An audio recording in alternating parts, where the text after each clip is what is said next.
5ই August ছাত্র সমাজ ও সাধারণের এক দফা দাবির ভিত্তিতে গণভবন ঘেরাও করা হয়। এখান থেকে প্রধানমন্ত্রী এই দিনে আত্মসমর্পণ ও পদত্যাগ করেন। পরবর্তীতে হেলিকপ্টার যুগে ভারতে পালিয়ে যান। সময় আনন্দ মিছিল ফেরত আসবার সময় ঢাকা বিমানবন্দর ও রেলওয়ে স্টেশনের কাছে জনস্রোত ও শিক্ষার্থীরা বাড়ি ফেরার পথে বাধাগ্রস্ত হয়। উত্তরা পূর্ব থানায় ব্যাপক গোলাগুলির মাধ্যমে এরই প্রেক্ষাপটে সেনাবাহিনী পরবর্তী সময়ে এই জনস্রোতকে উত্তরা পাঠানোর ব্যবস্থা নিশ্চিত করে। তা এই পূর্ব থানা ঘেরাও করে ব্যাপক গোলাবারুদ 6 তারিখ সকালবেলা। উল্লেখ্য, এখানে ওই দিনই ট্যাঙ্কিতে 2 জন জীবিতের মধ্যে একজন ধস্তাধস্তিতে পালিয়ে যেতে সক্ষম হয়, একজন নিহত হন। অস্ত্র খোঁজ পায় এবং সেনাবাহিনীর আনুমানিক 12টায় আগমনের পরে এই উত্তরা পূর্ব থানায় সম্পূর্ণ নিরাপদ নিশ্চিত করে চলে যান।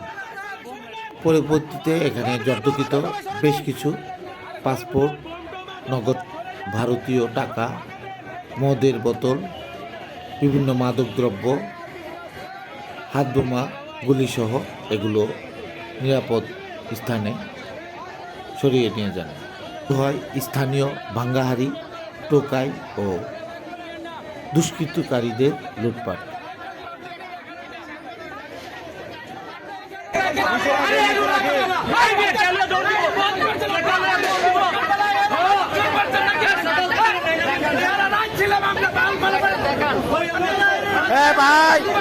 ভাই আসবে এই গরম হয় না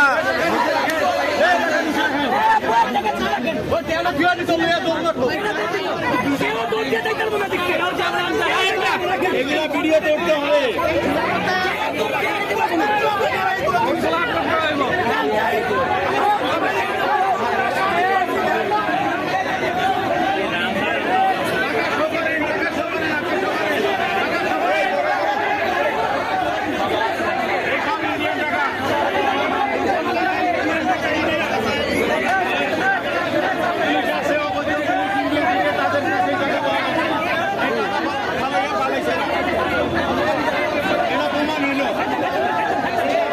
ভারতীয় রুপি, সব রুপি। আরে ভাই ভাই